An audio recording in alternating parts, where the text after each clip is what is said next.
So, what is going on, guys? This is Ryan here. And this is Other Ryan here. And today we once again have another interesting theory for you all. Now, this one is actually thinking about if Mike could possibly be the killer. This has always been an occurring theory through Five Nights at Freddy's 1 to 3. Yeah, and I think the way we're looking at it is if Mike could actually be inside of Springtrap.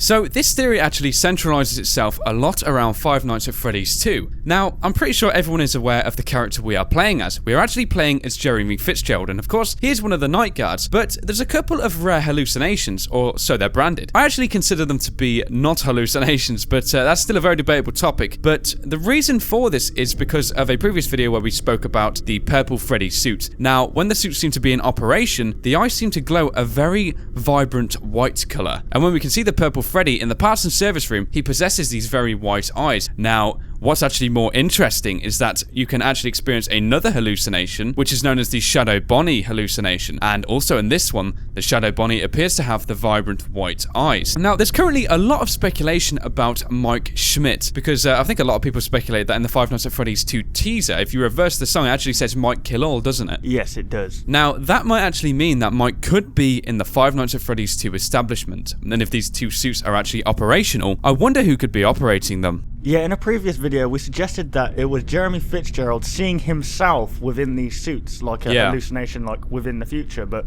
what if this is actually Mike Schmidt operating these suits whilst Jeremy is on shift? Yeah, and a lot of evidence also presents itself in Five Nights at Freddy's 3 as well. Now, a lot of people have actually theorized that in between the small mini games we get to play, where we get to play as Freddy, Chica, Bonnie, and then last but not least, Foxy, you are led to a back room by a purple Freddy character, and then a purple guy seems to spring at you. Now, in Night 5, when we can actually access his back room, we can also see Springtrap's exoskeleton, and it just makes you think, I mean, if these two animatronics are operational, or so we speculate to be operational in Five Nights at Freddy's 2, and now we see, apparently in the Five Nights at Freddy's 1 establishment, them being operated when there's no night guard on shift, it all but hints towards Mike Schmidt being the responsible candidate for all of this. So this can actually lead back to Five Nights at Freddy's 2. Many of us believe that Mike Schmidt only worked in the Five Nights at Freddy's 1 establishment, but what if in fact he's been with the company for quite a while and he's just been in the background? He's been like a background kind of guy, if you know what I mean. We don't actually know how old Mike is, do we? No. I mean, a lot of speculation was around the amount of pay he actually receives at the end of his shifts, but, you know, he could be almost like an apprentice, you know, working up the ranks. Maybe he's not getting paid the full amount. There could be a whole lot of niches within this, and I think a really, really important thing we all need to remember in all of this is the fact that in Five Nights at Freddy's 3, there is acknowledgement to both of these hallucinations. I mean, on your desk on Night 5, I believe, you can actually see the small Shadow Bonnie figure to the right-hand side of your office desk, and also, we all know that Purple Freddy seems to exist, and he seems to be used to lead these animatronics into this back room, so that must mean that in Five Nights at Freddy's 2, both of these animatronics were not hallucinations. They were legitimate characters. They both existed. Who knows? They could have been